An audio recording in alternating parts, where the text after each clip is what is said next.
mul on täna südames, need on tõenäoliselt nagu lihtsalt siuke järg või osa sellest, mida sellel nädalal üle Hiiumaa kogudustes on palvenädalal kuulutatud ja kuulutatamas.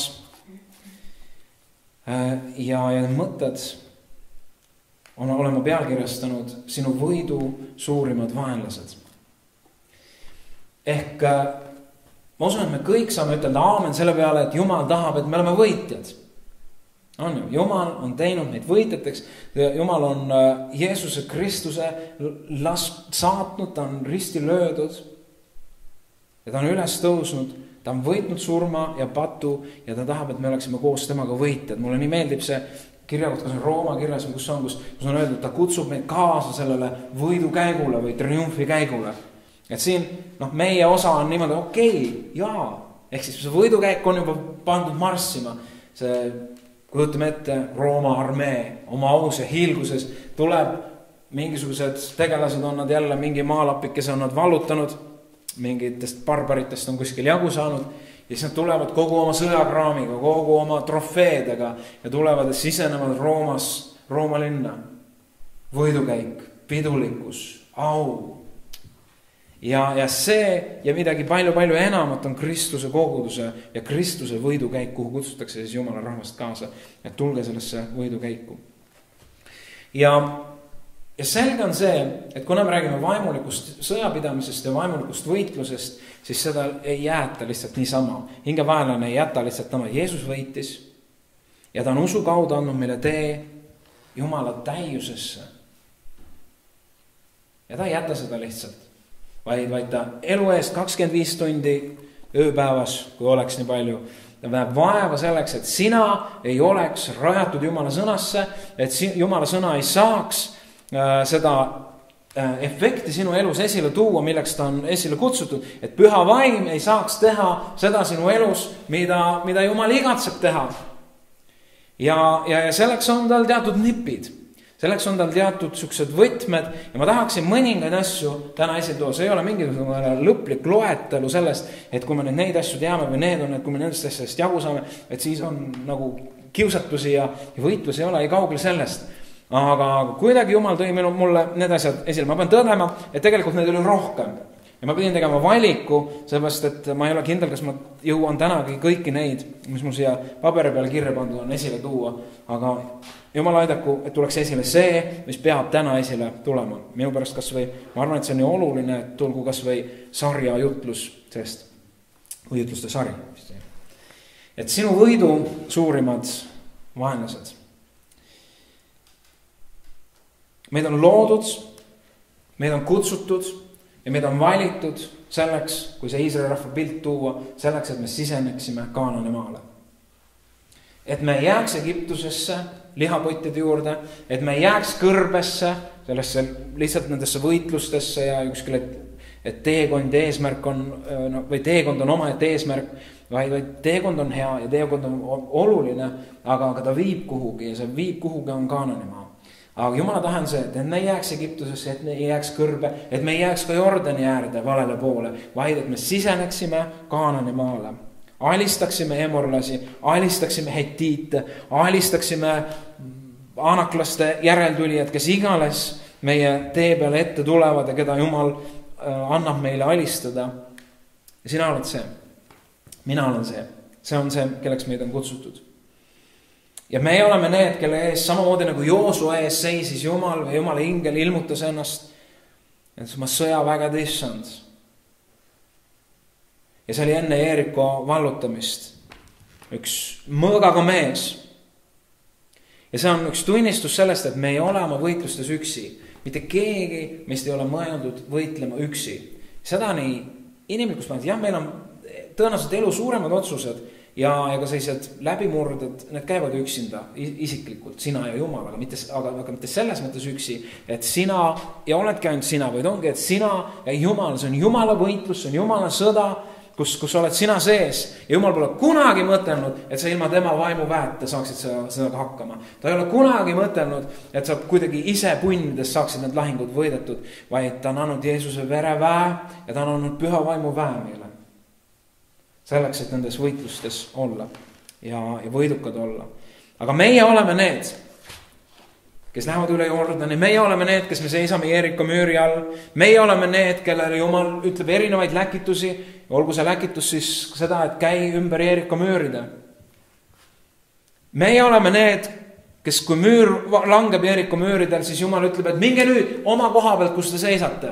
Ei, keegi ei pea tulema selle koha peale, ma ei tea, kus Madis on või keegi, vaimulikus mõttes, keegi ei pea tulema selle koha peale, kus Heglis on või keegi ei pea selle koha peale tulema, kus Timo on, vaid oma koha peal. See tee just, mis Jumal sulle mõtelnud on ja see, kuhu Jumal sind on juhtinud nüüd. Ja see hääl kõlab.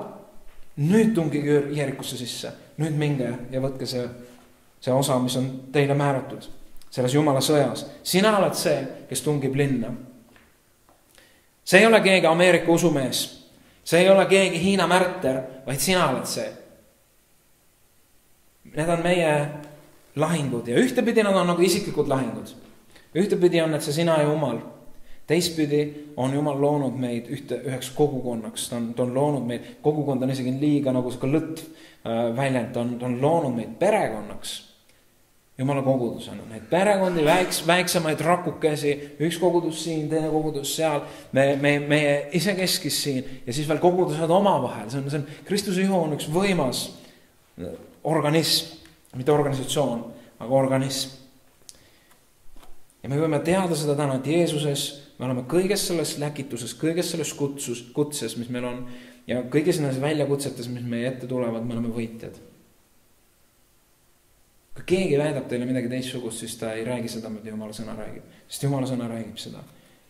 Meid on kutsutud olema võitjad. Watchman Nee on ütelnud, ilma Kristuseta olema vaid patune, temas olema päästetud. Ilma Kristuseta olema tühi, temas olema täidetud. Väljaspool Kristust olen ma nõrk, temas olen ma tugev.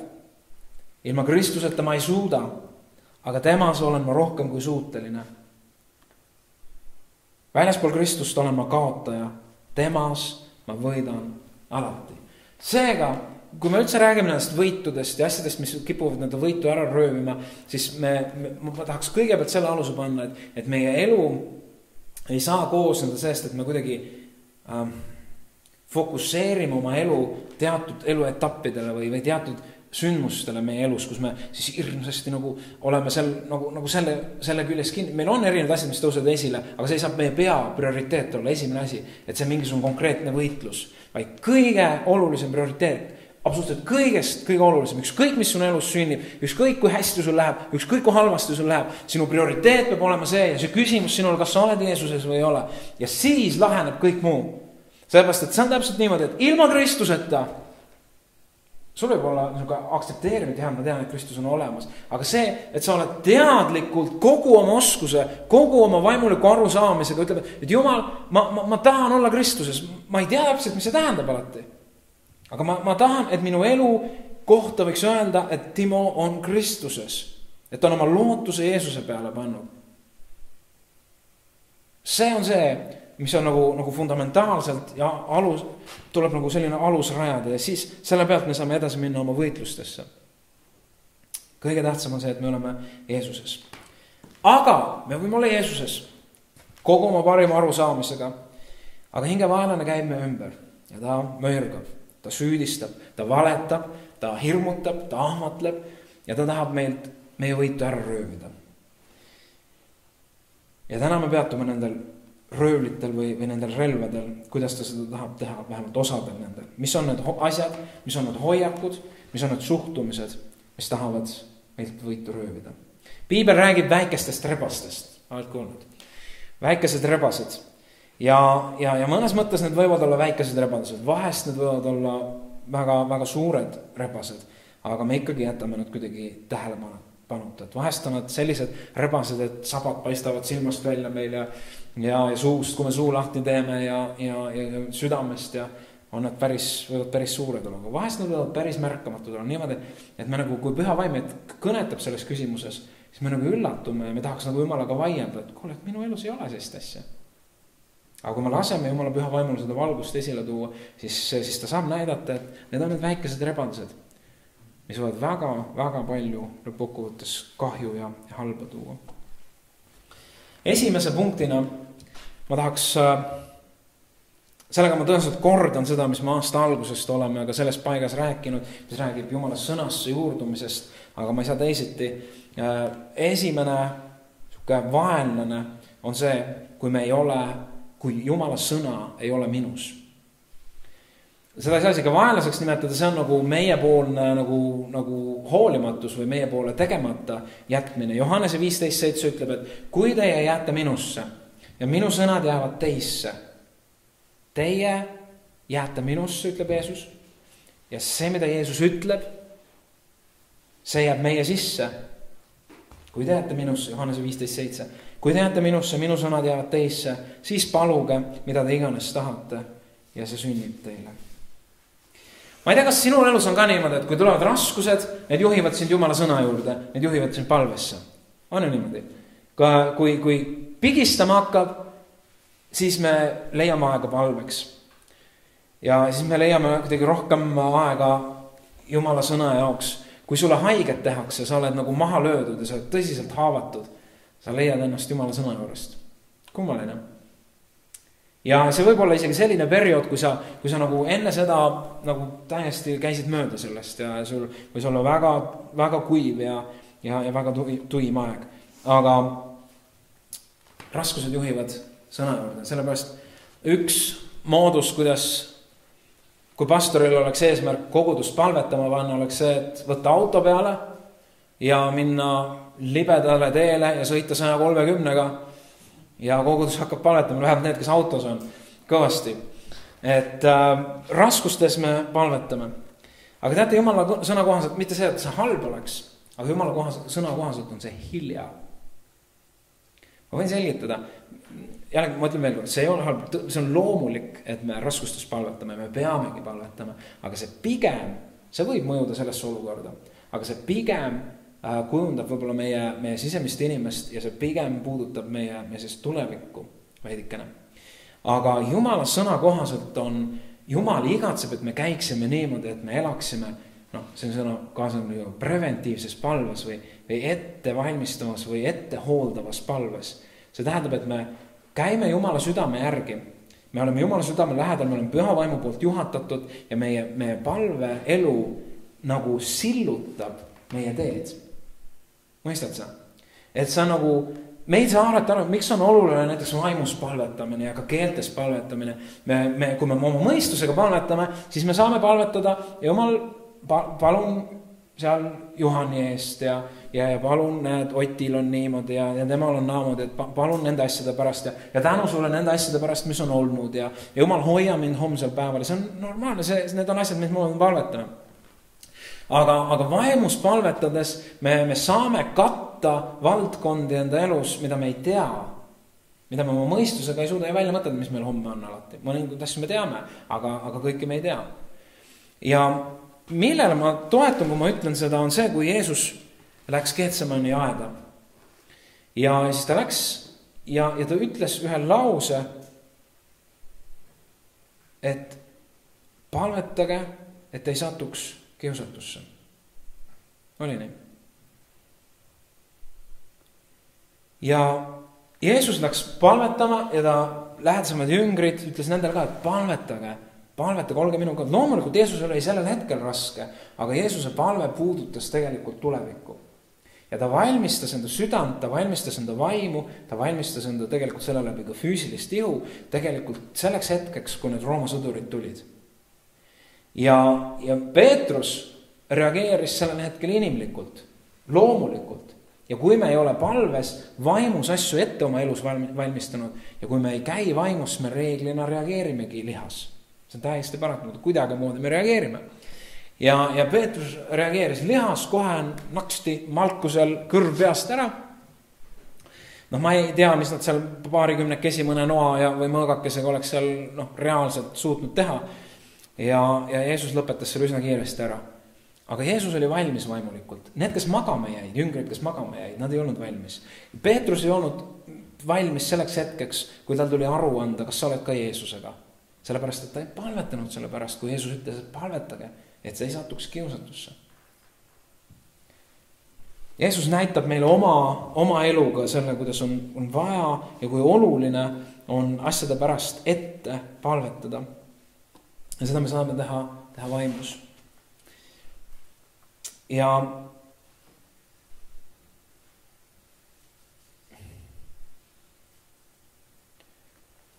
Jumal või su elu võib juhtida sind lootusetusse majanduslikku olukorda näiteks. Ma tulen selle Jumala sõna juurde tagasi. Ta juhib sind lootusetusse olukorda, see võib olla majanduslik, see võib olla mingisugune emotsionaalne ja hingevaenlane on kohe kohal ja ta ütleb, et nüüd sa hävid. Oled sa hiljuti olnud sellises kohas, kus sa oled nii kokku hukkunud või nii lüüa saanud või sedasi, et sa kuuled oma kuklas, et nüüd on kõik läbi. Nüüd ei ole mingit mõtet. Nüüd ei ole mingit lootust, mingisugust lahendust. Kui see majandusliku olukorda puudutab, et pank võtab sult maja, kui sul on laen, sa jääd kodutuks, lapsed jäävad nälga. Ja kui sinu sees on nüüd see Jumala tundmine ja ka see ettehooldus palves, Jumala ees olemisel ja Jumala sõna on sinu sees, kui sul on selle El Shaddai tundmine, El Shaddai üliküllusliku Jumala tundmine sinu sees, siis tekib üks konflikt sinul. Loomulik hääl ja loomulik olemine tahaks nõustuda selle häälega, mis ütleb, et sa hävid ja sa kõnged. Vaim sinu sees, uuesti sündinud, üles äratatud, Jumala vaimu poolt üles äratatud osa sinus. Ta ütleb, aga minu isa on El Shaddai. Minu isa on kõik võimas, minu isa armastab mind. Tema tõotused on siin. Tema sõna on see. Tema ju ütleb, et otsige esiti Jumala riiki. Tema ju ütleb, et vaadake lindusid ja vaadake lillisid. Hakkab Jumala sõna sinu seest üles tõusma. Ja nüüd on see võitlus, see, et kui või mõnes mõttes on see ka koht valikuks, kui me anname ruumi sellele Jumala häälele enda sees ja Jumala sõnale enda sees, siis ta peletab minema selle hirmu, siis ta peletab minema meie sees selle masendava ja maha suruva hääle, mis ütleb, et sa hävid, sa kõnged, ütleb, et ei hävi. Sellepärast, et minu isa on El Shaddai. Sellepärast, et minu isa armastab mind. Meie elu võib tabada haigus, kui meie sees ei ole sõna, et kõik tuleb kasuks neile, kes Jumalat armastavad või seda teadmist Jumala sõnast, et Jeesus on minu parim arst ja tema vermete läbi on mulle tervist tulnud, siis me oleme löödud ahastusse. Seega üks relv hingevaenlasel, kuidas meilt röövida ära see võit, on meid pidurdada selle kaudu, et me oleme tühjad Jumala sõnast. Meil on kõike muud. Meie sees ei ole Jumala sõna ja selle läbi ka tegelikult Jumala tundmist. Ja meid on väga kerge lihtsalt emotsionaalselt või teatud faktidega, mis meile ette pannakse nagu öelda, et ei, sina ei lähe kuskile, Timo. Sina oled ju kõrbes kõngeja. Jumala sõna sinus. Teine väga oluline asi on, et kõik, paljud asjad on omavahel hästi tihedalt seotud, on vale mõtlemine. Vale mõtlemine. 2. Korintuse 10.5 ütleb, et võtke vangi iga mõte Kristuse sõna kuulelikkuse alla. Kuule, iga mõte. Ja siis mõtle oma mõtte maailma üle. Iga mõte, ütleb Jumal. Teine kirjakoht Filippi 4.8 ütleb, et kõik, mis on tõsine, aus, kasin või armas, sellele mõtelge. Mitte igasugustele asjadele, vaid sellele, millel on nagu Jumala kinnitus või Jumala soosing või Jumala heakskiit. Mõtle nendele asjadele. Või Rooma 8.6.7 ütleb, sest lihalik mõtteviis on surm. Need on mõtted, me räägime praegu täitsa tavalistest mõtetest. Lihalik mõtteviis on surm. Vaimu mõtteviis on aga elu ja rahu. Seepärast, et lihalik mõtteviis on vaen Jumala vastu, sest ta ei alistu Jumala seadusele ega suudagi seda. Jälle on see vana inimese mõtteviis ja uuesti sündinud inimese mõtteviis meie sees.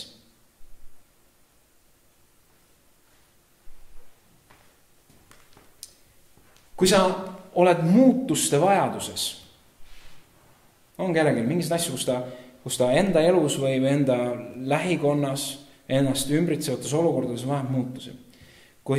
Eriti mis puudutavad sind ennast, kui sa oled muutuste vajaduses, siis on mõttetu oodata elus muutusi. Kui sa ei plaanigi muuta oma mõtlemist kui sa ei plaanigi muuta oma suhtumist.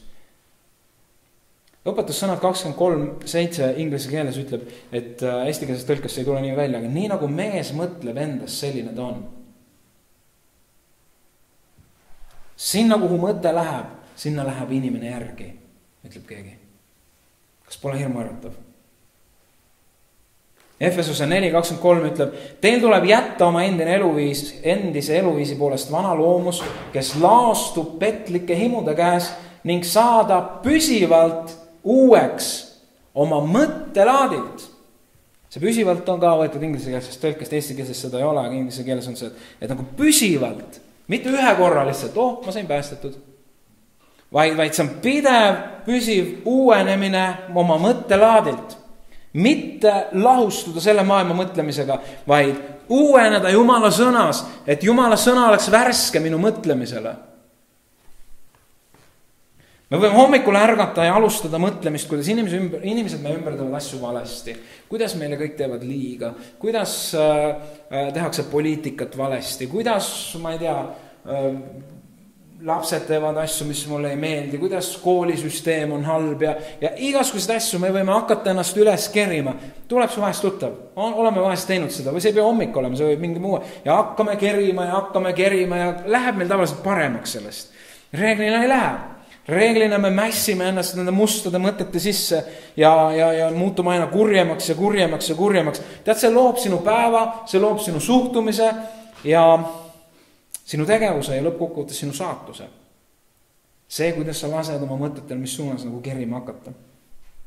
Ja hoopis teistsugune perspektiiv on alustada oma päeva küsimusega, Jumal, mida ma võiksin koos sinuga täna teha? See on hea päev, Jumal, mis sa oled kinkinud, seepärast, et sa oled teinud selle. Mida ma võiksin koos sinuga täna teha? Ma ei ole täiuslik. Ma tegin eile selle asja valesti. Jumal, anna mulle andeks. Jeesuse veri puhastab mind. Ma ei saa kõikidest asjadest aru, ma ei saa inimestest alati aru, aga Jumal, ma otsustan neid armastada. Ja ma otsustan usaldada sind, et sina lahendad need asjad. See on kuidagi hoopis teistsugune perspektiiv. Jumal, mina ei ole midagi erilist, aga sina oled maksimaalselt eriline. Ja sa oled lubanud olla minuga kuni ajastute otsani. Lähme koos tänasesse päeva. See on hea päev, see on eriline päev. Ma tahan muutuda sinu sarnaseks tänasel päeval. Ma tahan teha valikut sinu kasuks. See mõtlemine. Siin need asjad. Warren Wiersbe on ütelnud, mitte midagi ei halva sinu võitu rohkem kui mõtteviis. Mitte miski ei muutu. Ehk see mõtteviis, mitte miski ei muutu. Oled sa olnud selles kohas? Sa oled mingi asjaga tegelenud, Jumala ette pannud ja jälle unustanud selle ja midagi tuleb tagasi ja ei muutu ja siis tulebki, et mitte miski ei muutu. See nagu muutub sul, nagu tänapäeval armastatakse idamaades seda veel, nagu mantra. Kordad seda ja kordad, see mitte miski ei muutu ja sa lased sellele oma elus elada. Mitte miski ei muutu. Ja Jumal pakub natukene teistsugust asju sinu sisse, ütleb, et koos Jumalaga suudad sa kõik, koos minuga suudad sa kõik, ma teen sind vägevaks sinu nõtruses. Et mitte midagi ei halva võitu rohkem kui mõtteviis, mitte miski ei muutu. Ja Warren Wiersbe läheb edasi, et me peame endale meelde tuletama, et Jumal suudab kõike muuta. Jumal suudab kõike muuta. See, kuidas meie asju näeme, see määrab, kuidas me käitume. Kui me näeme vaid probleemi, siis me kaotame, kui me näeme oma lahendust probleemile, siis me võidame. Tuttav tõde, aga vahest on meil vaja nagu ennast üles õhutada sellega. Need rebased, kui Jumala sõna ei ole meie sees, kui me suhtume sellesse lõdvalt, või teine, vale mõtlemine. Loomuliku järjena sellest on valed sõnad, mida me välja ütleme. Kui sage on see, et me palume asjade pärast, palvekoosolekul, me palume asjade pärast või kui ma palun üksinda, ma palun Jumal tee seda ja ma tulen palvest ära ja ma ütlen, ehk ütlen risti vastu oma sõnadega. Risti vastu. See on nagu selgeim uskmatuse tunnistus. Me ei pea tunnistust andma oma usust mitte ainult palves, vaid kogu oma eluga. Ja see, mis me suust välja laseme tulla, see on tohutult oluline. Sinu negatiivne kõne loob sinu ümber kaotusi, sinu positiivne Jumalal, mitte lihtsalt positiivne, vaid Jumala sõnale rajanev tunnistus loob elu ja loob avarust. See pilt on ka piiblis ju toodud, et suur laev, suur kruiisilaev ja seal on see tüür. Kruiisilaeval tõenäoliselt, kui ta siia panna see tüür, see oleks ikka päris suur, aga see labakene, mis seal on, mis seda laeva kuskil suunab, ma ei tea, kas kruiisilaeval tegelikult võib-olla seal muud asjad, see suunavad teda, aga mõtleme laeva kontekstis see väike laba seal taga määrab, kuhu ta läheb ja sellega on võrreldud meie keelt. Meie keel on see, mis suunab meie elu. Joyce Meyer on ütelnud, et meie sõnad on nagu väekonteinerid. Konteiner on siis koht, kuhu saab asju sisse panna, koguda. Väekonteinerid. Valed sõnad kannavad halba väge ja õiged sõnad vabastavad õige väe. Sinu sõnadel on vägi, see on loov või on lammutav, see on positiivne või negatiivne.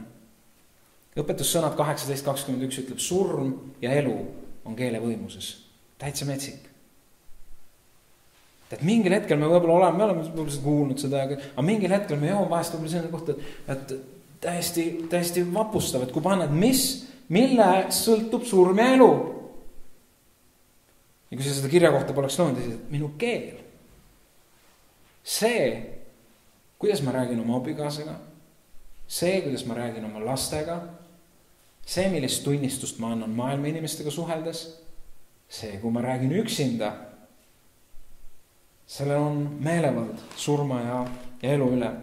Õpetussõnad 18:20-21 ütleb, oma suu viljast saab mehe kõht täis. Ja ta küllastub oma huulte saagist, surm ja elu on keele võimuses ja kes seda armastab, saab süüa selle vilja. See on ilus väljend, et oma suu viljast saab mehe kõht täis. Me anname välja midagi ja see tähendab, et me sööme seda sama. See loob midagi, mis on mõeldud meie söömiseks.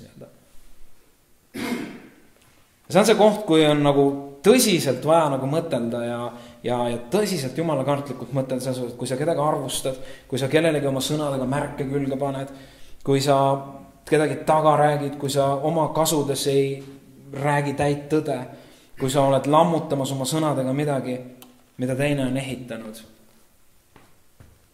Jumala sõna ütleb ka seda, et ära anna oma ihuliikmeid hingevaenlase töörelvaks või see mõte on see. Ära anna ühtegi oma ihuliiget. Ja senda hulgas kindlasti mitte keelt. Iga sõna on see, millest meie pärast aru küsitakse või meie käest. Iga sõna külvab midagi ja sa saad süüa seda. Sa kujundad vaimset reaalsust enda ümber oma sõnadega.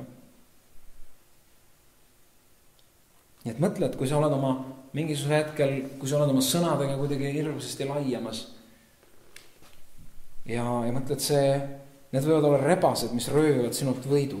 Püüa kinni ja seo nad koos oma mõtetega Kristuse sõna kuulmise alla. Mõtted ja sõnad kokku ja Kristuse sõna kuulmise alla. Ehk tegelikult see, ma arvan, et päris hea suke test selles osas on see, et kui sa istud Jeesuse kõrval, kas sa räägiksid neid asju? Ja tegelik reaalsus on see, et ta on kogu aeg mees, ta on meie sees oma vaimuga. Nii et Jumala sõna puudumine meie elus, valed mõtted, valed sõnad ja jällegi nagu sellega kõigega seotud on alaväärsus ja uhkus, mis võivad olla relvad hingevaenlase käes röövimaks meie võitu. Me kõik teame rohutirtsu sündroomi, et ma ei ole midagi ja ma ei suuda midagi ja ma ei saa millegagi hakkama ja ma olen kõigest see tavaline probleemidega kristlane ja Jumalal on palju paremaid võtta kui mina ja mul on sulle, ma ei tea, kas see on üllatus või mitte, aga kui sa sellist mõtteviisi endas hoiad, sa oled täpselt samasugune nagu see rahvas, keda Jumal hävitas kõrbes. Kes ei jõudnud sellepärast tõotatud maale, et me ei ole kedagi, me oleme rohutirtsud. Sa ei peagi mitte midagi olema. sul peab olema usku Jumalasse. See on see, mida Jumal ootas. Ja selle läbi, kui meil on usk temasse, siis selle läbi nagu defineerub meie olemine ja need, kes meie oleme nagu ka ümber. Ja selles on meie väärtuslikkus ja tohutu eripära.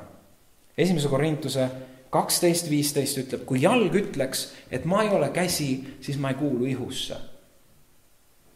See on alaväärsuse üks sükseid märke. 2 erinevat teenistust. Ja ma ei oska öelda, võib-olla üks teenistus on rohkem silmapaistvam ja võib-olla rohkem aplodeeritakse sellele teenistusele. Teine, mis on vähem silmapaistev, ütleb, hakkab vaju pärast rohkem kössi ja ütleb, et kuna mul ei ole sellist teenistust nagu temal, kuna minu osa ei ole koguduses selline nagu temal, siis ma ei kuulu vist ihusse. Ma ei ole. Ja siis hakkavad tulema need, et ja pastor kõiki tervitas ja mind ei tervitanud ja talle naeratas ja mulle ei naeratanud ja ma ütlesin tere ja mitte ainult pastor omavahel keegi, et näed, ma ütlesin talle tere, tema ei ütelnud mulle mitte midagi ja see läheb nagu hästi isiklikuks ja siis see kasvab ja loob, süvendab tegelikult seda alaväärsust ja tekitab mingisuguse kalestumise mulli meie ümber. Näe, tema on minust ilusam ja tema on minust kiirem ja tema palvetab minust pikemaid palveid ja tema laulab minust ilusamini ja paremini ja näed, tema ei jää koosolekul magama, mina jään ja igasugused asju me võime nagu välja mõtelda. Kõik läheb väga nagu isiklikuks. See on tegelikult selline alaväärne enesehaletsus, mille juured on selles, et me ei aktsepteeri seda, kelleks Kristus on meid kutsunud, kes me oleme Kristuses. Me oleme keskendunud sellele, kes me ei ole, mitte sellele, kes me oleme. Me oleme keskendunud sellele, kes me ei ole, mitte sellele, kes me oleme.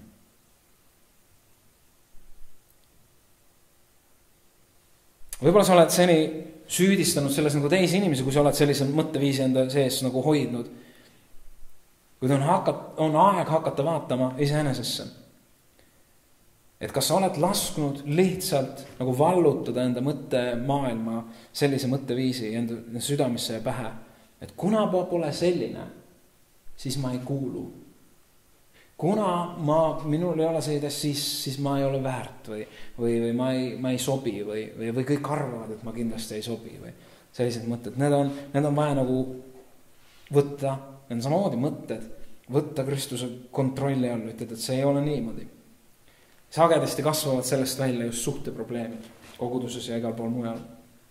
Et see on vaja peatada, mitte lasta selle nagu pallil kerida. Et see on alaväärselt, et ma ei ole käsi, siis ma ei kuulu ihusse, ütleb jalg. Teine versioon on uhkus. On see, et silm ei või öelda käele, mul ei ole sind tarvis, 1. Korintuse 12:21, et silm vaatab, mis see, ma ei tea, pöidla küüs nüüd on, ta pole üldse mingi tegija. Vaata, ma näen. Vaata, kui mind ei oleks, mis siis kõik juhtuks? Üsna sageli sellised inimesed on diktaatorid, nad on üsna sageli lisaks kohtumõistjad ja virisejad. Nad ei salli, kui asju tehakse teisiti, kui nemad arvavad, et peaks tegema. Ja see on uhkus. Nad on paremad kui kogu kristlik kirik kokku. Nad ei leia üsna sageli veel sellist piisavalt head kogudust, kuhu temal oleks väärt minna. Nad on tõenäoliselt ainukesed, nad arvavad vähemalt, et peaaegu ainukesed, kes taevasse saavad ja asju õigesti teevad. Me ei vaja sind, sa ei meeldi mulle, sa peaksid, kui üldse, siis sa peaksid olema selline, on see suhtumine. Mõlemad tüüpi inimesed istuvad vale tooli peal. Alaväärsed istuvad küündimatuse ja süütunde tooli peal. Ja nii-öelda need üleväärsed või uhked istuvad hukkamõistu ja paremaks pidamise tooli peal.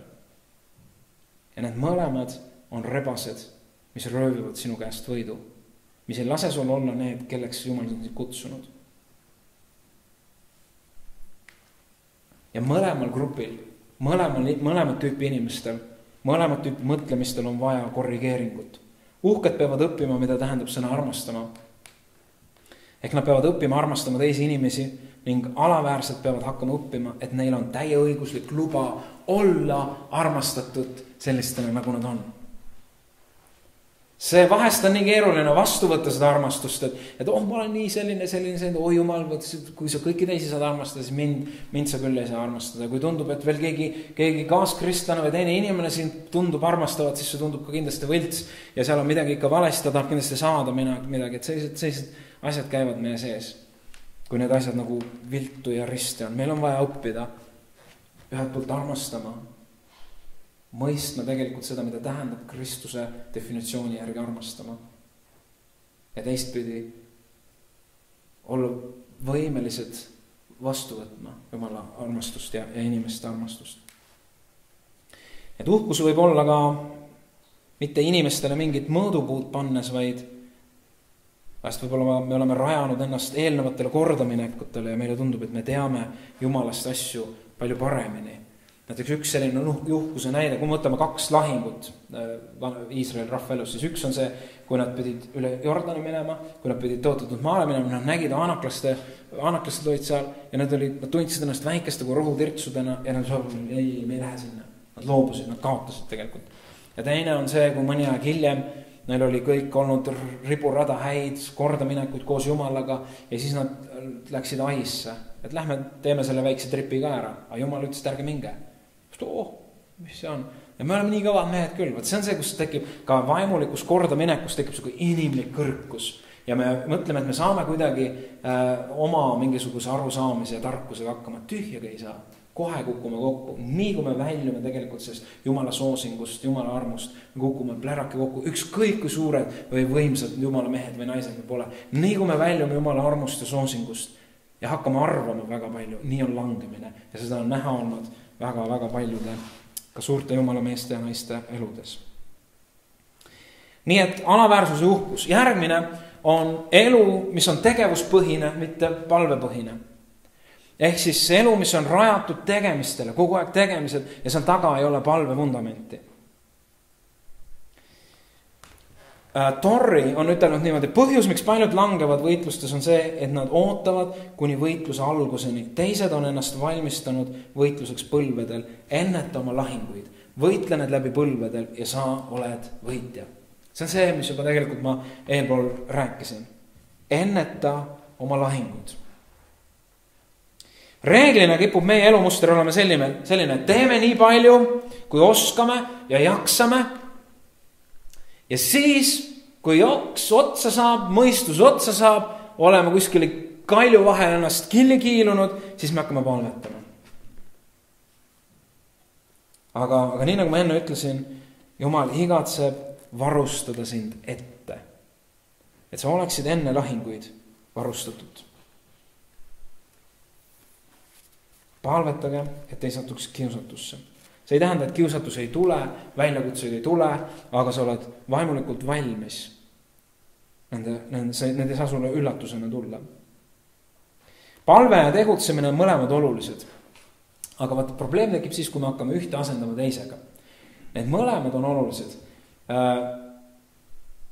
Seda pidi võib-olla levinum, võib-olla inimesed on erinevad, mõnel on võib-olla teistpidi levinum, aga üsna levinud on kogu see, et tehakse hästi palju ja sa tunned nagu puudujääki palve ja osaduse osas, siis sa teed veel rohkem, et nagu õigustada natukene oma südant, mis annab märku, et kuule, et see osadus on, aga ma teen nii palju.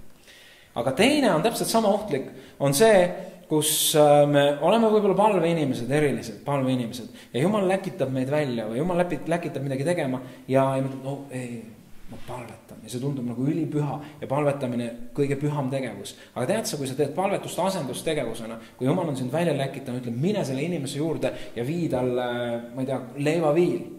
Ja ma palvetan. Seepärast, et palvetada on mugavam. Palvetada on mugavam, kui minna Tuisuse tänavale evangeeliumi kuulutama. Ja üldse ei tea, mis inimesed arvavad. Ja kui me palvetame lihtsalt asendustegevusena, siis see on vale asi, õige asi valel ajal. Ja see ei toimi.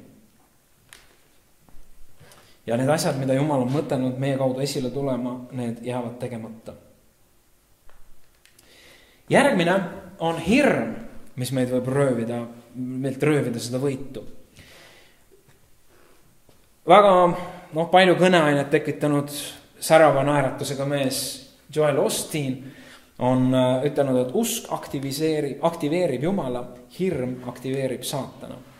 Usk aktiveerib Jumala, hirm aktiveerib saatana. Selles osas on tal absoluutselt õigus. Robert Schuller, kui keegi teab, oli selline, ma ei tea, kas enam ka tegutseb, aga kristallkatedraal, üks siuke Juda-Ameerikas olid ka teleülekanded sealt, mis oli nagu klaasist täiesti, hästi uhke, aga see läks pankrotti, see kirik. Ja see oli see pastor, see Robert Schuller. Ja ma ütlen, kui sa kuulad oma hirme, siis sa sured saamata kunagi teada, milline eriline inimene sa olid. Sinu erilisus on see, kui sa oled Jumalas. Inimese erilisus tuleb esile siis, kui ta teeb seda, milleks Jumal on teda kutsunud. Eriliselt. Need inimesed löövad nagu õitsele. Need, kes käivad ja teevad seda, milleks Jumal on neid kutsunud. Jumalaga koos käies me läheme õide.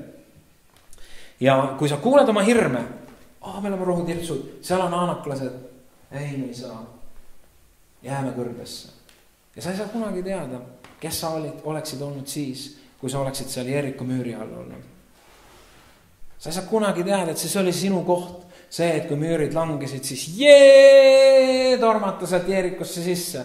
Sa ei saa kunagi teada seda. Seega ära lase hirmule seda eesmärki saavutada. Kui maakuulajad tõotatud maaretkelt tagasi tulid, siis Jumal vihastas nende peale.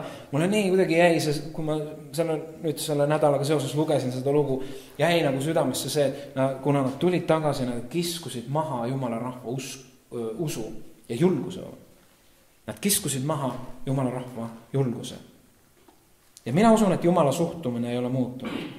Tead, kui sina oled see, kes sa süstemaatiliselt Jumala rahva julgust ja teise inimese julgust ja usku maha kisud, siis Jumalale see ei meeldi. Kui pastorid on need, kes tulevad koguduse ette ja Jumala rahva julguse maha kisuvad, siis nad kannavad vastutust selle eest. Sest nii nagu Jumal läks põlema siis, kui mingid 10 tegelast arvavad, et nad võivad rääkida seda, mida nende silmad näevad, aga mitte uskuda seda, mida Jumal on nendele ütelnud ja Jumala rahva julguse maha kiskuda, nii et 1 miljon tegelast väriseb seal. Kui see vihastab, siis täpselt samamoodi vihastab teda see, kui tänast Jumala rahvast tullakse ette ja tõmmatakse maha nende usk ja julgus sellega lihtsalt, et võib-olla pastor jagab oma arvamusi või mingisuguseid meeleolusid. Ma usun, et Jumala rahvas, kui ta kokku tuleb, siis see on selleks, et me võiks saama üles ehitatud. Ka ju vaimuannid on antud selleks, mitte selleks, et neid maha kiskuda, vaid selleks, et üles ehitada, selleks, et julgustada, selleks, et meil oleks lihtsam käia oma praktilist usuelu Jumala peale, Jumala sõna uskudes. Nii et see on tegelikult hästi tõsine küsimus, et kui me inimesena, et kas me oleme mahakiskujad või oleme me julgustajad. Jumal tahab, et me oleme julgustajad. Et kui inimesed meiega kohtuvad ja kui nad ära lähevad, siis nad tunnevad ennast nagu üles tõstetud. Mitte seda, et me peaksime valesid asju nagu kuidagi pole hullu. Ja see ei ole üldse see küsimus. Tõde jääb tõeks. Aga kuidagi moodi see olemusviis, mis kui me oleme nagu Jumalas, siis see selline positiivne lõhn tuleb kõige selle sees. Isegi kui me peame puudutama asju, mis tuleb kuule vend või õde, et need asjad ei peaks päris niimoodi olema minu meelest Jumala sõna kohaselt.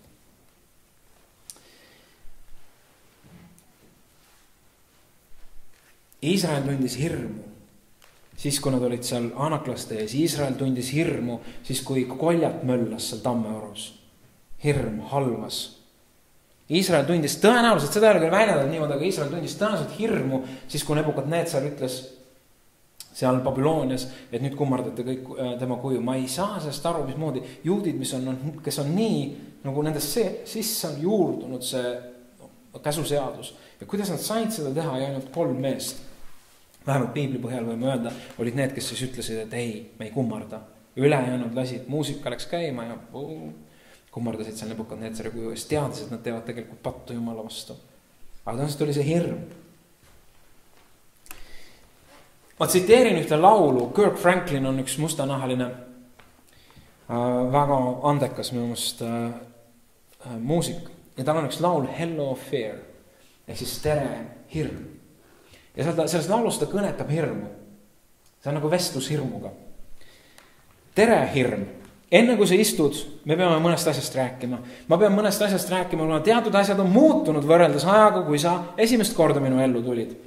Tead, ma olen väsinud olemust murtud südamega. Nii ma tegin nimekirja asjadest ja sina oled seal sees. Ma tahan tagasi kõiki neid lootusi ja unistusi, mis mul olid enne sinuga kohtumist. Tere hirm, sul on rasked ajad, sest sa pead lahti laskma minu elust. Vaata kõik neid pisaraid, vaata neid hoolega. Sellepärast, et sa ei näe neid enam kunagi, kuna Jumal tervendab mu valusad kohad. See koht, kus sa istud, on nüüd okupeeritud või see on nüüd kinni. Ma ei karda enam. Nii on palju parem ja üks asi on veel, enne kui sa lahkud. Ma ei plaani sind kunagi enam armastada. Mu süda keeldub olemas sinu kodu, ma pole enam sinu vang. See, kuhu mina kuulun, on lahus olek sinust. Ma ei usalda sind enam kunagi, ma olen väsinud kõigist nendest lahingutest. Vägevad sõnad. Hirm ei ole seega asi, mis peaks meie elu kuidagi dikteerima. Las Jumala tõotused võtavad üle selle positsiooni, et me saame öelda, et hirm, kuule, sul ei ole kohta enam. Ta otsib küll, vaatab ja näed, tool on võetud. Jumala sõna on siin. Mõned veel. Jaksate, olete üleval veel. Mõni noogutab. Visioonitus.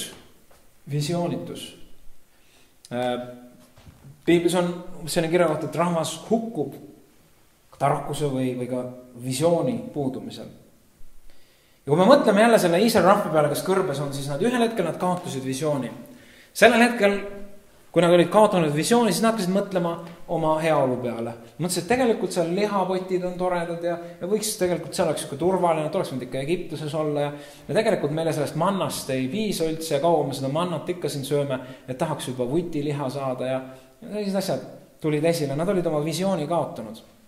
Sellepärast, et kui sa mõtled selle peale, kui sa oled orjarahmas, sind on piinatud, sind on mis iganes seal tehtud, sa vorbid mingisugustele egiptlaste seal telliskivisid ja nüüd oled sa ühe teekonna peal ja sul on Jumal ütelnud, et sa lähed maale, mis voolab piima ja mett.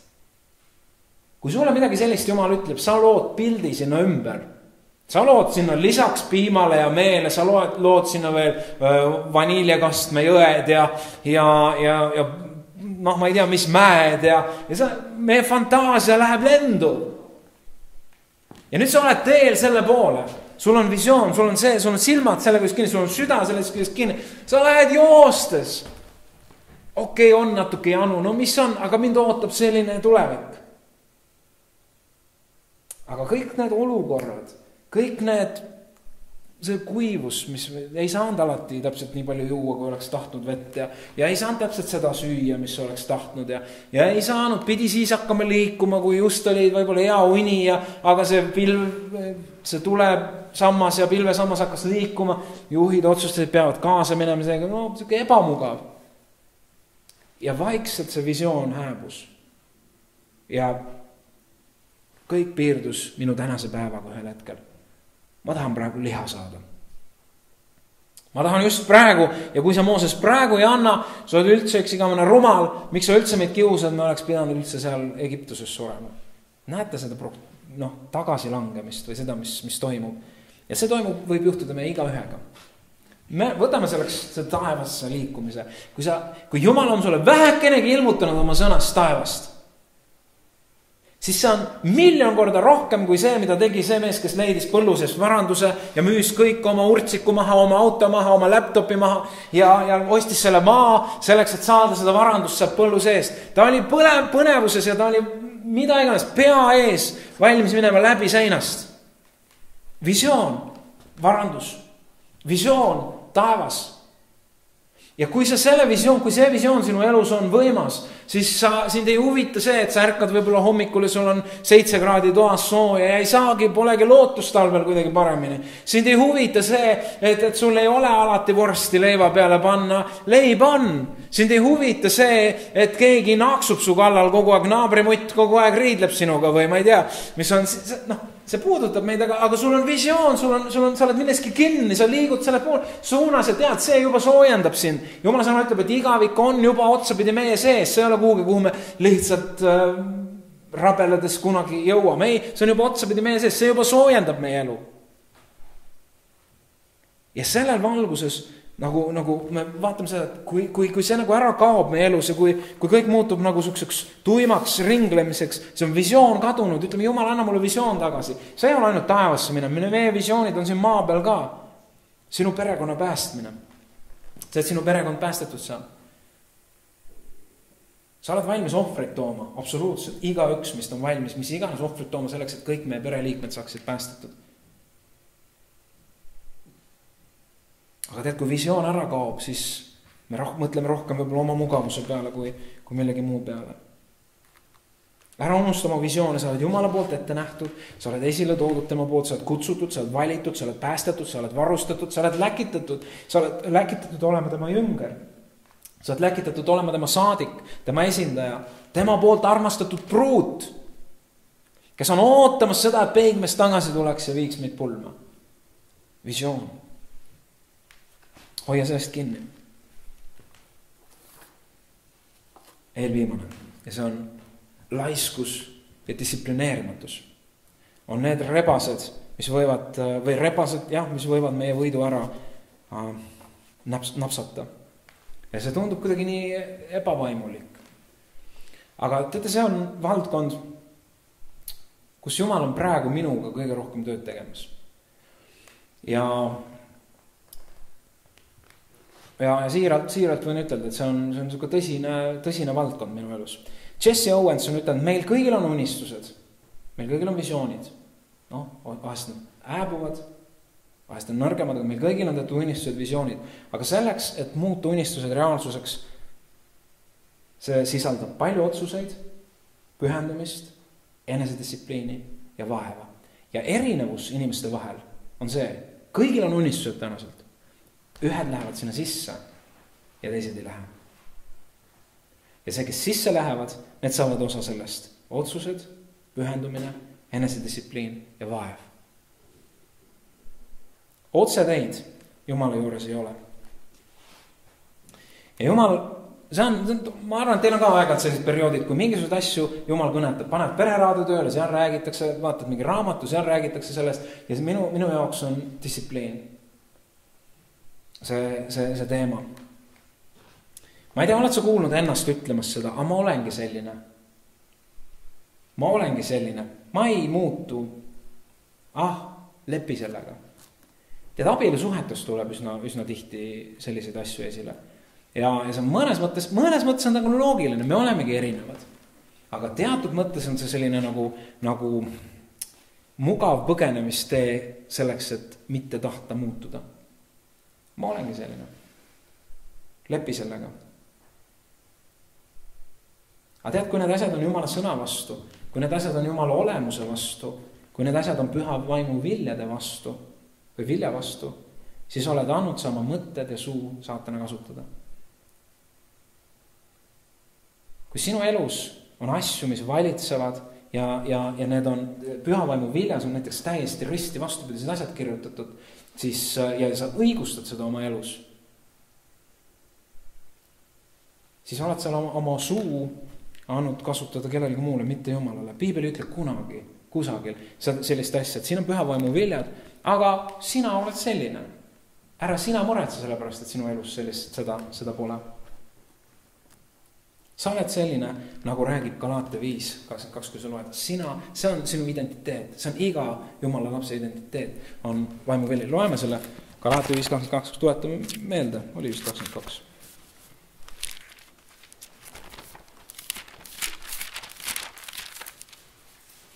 Ja see ei tohiks meid nagu hullu masendusse viia, kui ma ei ole siin selline, vaid see on pigem see, et see on nagu see, kes me tegelikult oleme, see on see, kuidas öelda, me oleme praegu see kivitükk, aga meister on toksimas oma peitliga ja see kuju, mis selle kivitüki sees on imeline. Sa oled imeline, sa oled eriline ja see on sest me oleme Jumala nägu. Jumala vaimu vili on armastus, rõõm, rahu, pikk meel, lahkus, headus, ustavus, tasadus, enesevalitsus ehk distsipliin. Millegi niisuguse vastu ei ole seadus. Või võta 1. Korintuse 13, loe armastusest. See on Jumala olemus. Ja meid on loodud Jumala näo järgi ja Jumala vaim on meie sees, kes tahab oma olemusega välja kasvada ja elada meist. Aga teate, mida meie ootame sageli?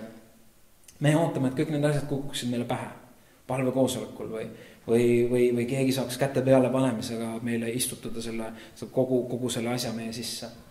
Ma olen seda mitu korda rääkinud, aga Jumala juures käivad asjad, seal ei ole valmis nagu neid viljasid, seal antakse ainult seemneid. Ainult seemneid ja meie osa on neid kasvatada. Ei toimi need asjad nii, et tuleb üks suur Jumala mees ja palub minu eest ja ühest vingujast ja virisejast saab üks ülevoolav armastuse pall. Sellised asju on küll, et teatud asjad inimese elus muutuvad väga, väga drastiliselt, aga see võib olla ühes valdkonnas. Jumal puudutab sellisel erilisel moel ja ühe äärmide raksuga. Ja edasi paratamatult sellest hetkest sa pead ikkagi hakkama kastma seda esile tulnud vilja. Aga reeglina käib see niimoodi, et selleks, et me näeksime oma elus puud, ükskõik mis nendest, võtame selle vaimuvilja erinevad tahud, selleks me peame kasvatama ja hoolitsema seemne eest. See nõuab pealehakkamist, see nõuab sammude astumist, see nõuab otsustamist, see nõuab ebamugavate valikute tegemist, see on töö.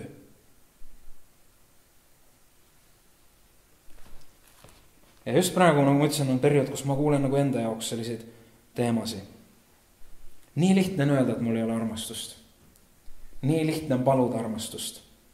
Kui Jumal ootab, et kui sa oled palunud armastust, siis sa järgmises olukorras otsustad valida armastada, kus sa tahaks vihata. Muud moodi see ei tööta. Kui sa palud, et Jumal muudaks sinu palveelu, siis on sinu osa järgmisel korral valida, kas telekas või kui Jumal paneb südamesse, et mine palvesse praegu, siis sa valid teadlikult palve. Kui sa palud võita oma elus, siis on vaja järgmisel hetkel lõpetada igasugused hukkamõistvad, mahategevad, enesehaletsuslikud ja negatiivsed mõtted oma peas. Otsustada ja deklareerida Jumala sõna, kuidas asjad on. Ja nüüd see küsimus on, kus sul on probleeme? Järgmine küsimus on, mida sa oled valmis tegema selleks, et need probleemid muutuksid? Millist eluharjumust, tava sa oma elus oled valmis muutma? Ja siis nendest vastustest lähtub see, et kas sa tegelikult tahad, et asjad muutuvad või ei taha.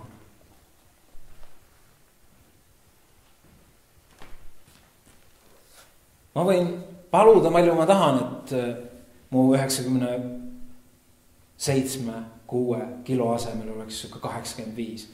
Ma võin jäädagi tõenäoliselt palvetama. No kui ma ainult palvetaks, siis tõenäoliselt see muutuks midagi. Aga mul on vaja midagi teha selleks. Ma kardan, et ei juhtu muidu midagi. Kui ma ei korrigeeri oma söömist, kui ma ei korrigeeri oma füüsilist liikumist. See ei kõla vaimulikult, aga otsapidi seda on.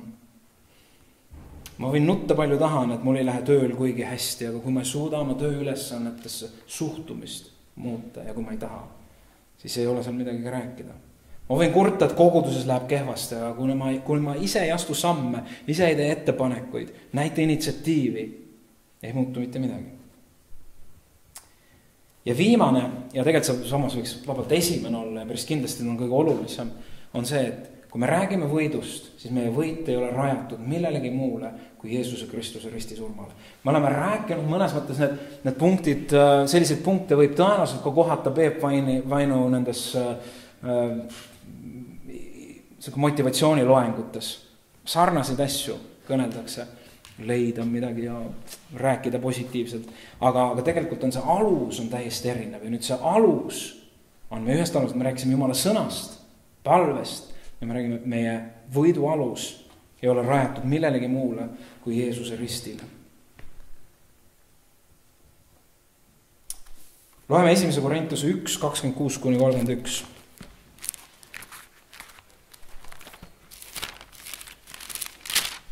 Esimese Korintuse 1, 26-31.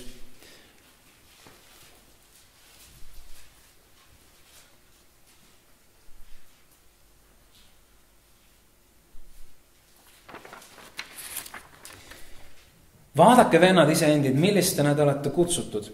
Mitte palju tarku inimeste meelest, mitte palju vägevaid, mitte palju kõrgest soost, kuid Jumal on valinud maailma meelest narrid, et häbistada tarku, ja Jumal on valinud maailma meelest nõrgad, et häbistada tugevaid. Jumal on valinud need, kes maailma meelest on alamast soost ja halvaks pandud, need, kes midagi ei ole, et teha tühiseks need, kes midagi on. Põhjus, et ükski inimene ei kiitleks Jumala ees. Aga teie olete tema tõttu Kristuses Jeesuses, kes on saanud meile tarkuseks Jumalalt ning õiguseks ja pühitsuseks ja lunastuseks, et läheks täide, nagu on kirjutatud, kes tahab kiidelda, kiidelgu Issanda üle. Amen. 2 viga, mis me selles asjas võime teha, on see, ja mida hingevaenlane tahab esile sinu elus tuua. Üks asi on see, et ta viib sind elus sinna kohta, kus ta ütleb, et sinu jaoks Jeesuse lunastus enam ei kehti. Sinu jaoks enam see, mida Jeesus on teinud, ütleme, et sinu koib jääb sellest armu ulatusest välja. Et ei mahu, kuidagi ei mahu. Ja et löö käega. Mina julgeks küll ütelda, et nii kaua, kui sinu südames on igatsus Jumala armu järele. Nii kaua, kui sul on südames igatsus asju õigesti teha. Nii kaua jookse Jeesuse risti all, ükskõik kui palju sa seda teinud oled. Nii kaua mine ja paranda meelt ja alusta uuesti. Ükskõik, mida hingevaenlane ütleb. Ja teine on siis see, et meil läheb päris hästi. Ma olen päris tubli kristlane. Ma olen kuidagi iseloomu omadused näiteks on ka kuidagi geneetiliselt antud võib-olla kellelegi head ja päris hea inimene. Ja kuidagi koguduses ka toimib ja võib-olla on veel üks eriline Jumala and. Võib-olla on tervendamise and, inimesed saavad terveks sinu kaudu ja üks tasahilju üles kerkiv vaimulik uhkus. Ma saan hakkama. Mulle tundub, et ma olen keegi. Ja siis vaikselt tahetakse lahutada sind Jeesuse lunastusest, Jeesuse ristist. Et ma saan kuidagi muud, et sa iialgi öelda seda tõenäoliselt välja, aga mingisugune peidetud sisemine eemaldumine Jumala armust. Ehk eemaldumine sellest metsikust vajadusest. Jumal, ma vajan sinu armu selleks, et elada, selleks, et teenida. See hakkab kuskile kaduma ära ja siis hakkab tulema selline nagu täispuhutus. Ja siis on kerge tulema see, et niisugune hukkamõist. Kuule, vaata, kuhu mina oma eluga jõudnud olen. Et vaata, ma elan väga korralikult ja vaata, mida Jumal teeb minu kaudu. Näed, haiged tervenevad. Kus sina oma järjega oled? Miks sul pole selliseid asju? Ehk siuke paremaks pidamine ja hukkamõist tuleb selle kaudu samamoodi. Ja jällegi, need on kohad, kus selline kukkumine on tõenäoliselt üsna kõrge. Jumal ütleb, et ma ei ole valinud tarku, ma ei ole valinud suuri tegelasi. Ühel põhjusel, et inimesel on kalduvus minna uhkeks, kui ta ei ole murtud. Selleks, et Jumal saaks kasutada meid, peame olema murtud Jumala ees. Ja kui me oleme murtud Jumala ees, siis on ainuke kiitlemise ja hõiskamise põhjus Issandas, nagu see kirjakoht ka ütleb. Nii et meie võidu alus ei ole meie musklid, meie pingutus, vaid Jeesuse rist. Aga kui see Jeesuse rist on meie aluseks, meie elu aluseks ja meie võidujooksu aluseks, siis sellelt aluselt on vaja meil ka muskleid pingutada. Mõistate? Et meil on need oma tegemised ja otsused, mis on väga-väga olulised. Nii et Jeesus on võitja, aga meie peame jooksma. See on meie väljakutse. Sinu võidu terviklikkus on selles, et Jeesuse vermete läbi on tulnud tervis ja tema surma ja ülestõusmise läbi on surma ja patu astel ja vägi murtud. Meie osa on hoida Jeesuse lähedale. Meie osa on hoida Jeesusest kinni. Teha kõik endast sõltuvad meie süda ja meie vahekord Jumalaga oleks õige ja puhas. ja kui midagi on, siis esimesel võimalusel see asi korda teha. Mitte lasta nendel samadel asjadel, millest täna on juttu olnud, kuidagi mugavuse või ma ei tea, mille pärast lihtsalt lasta oma elus nagu domineerida või ka vaikselt nagu maad võtta, nagu need väikesed rebased. Kohe, kui meil Jumal valgust näitab asjades, lõpetada need asjad ükskõik kui ebamugav, see meie jaoks ei ole, sellepärast, et meil on visioon. Meie visioon on see, et me oleme pruudid ja me tahame olla puhtad, kortsuta ja plekita, kui peigmest tagasi tuleb. Watchmani on ütelnud, kestev võit pole kunagi lahutatud kestvast ristijalamil seismisest.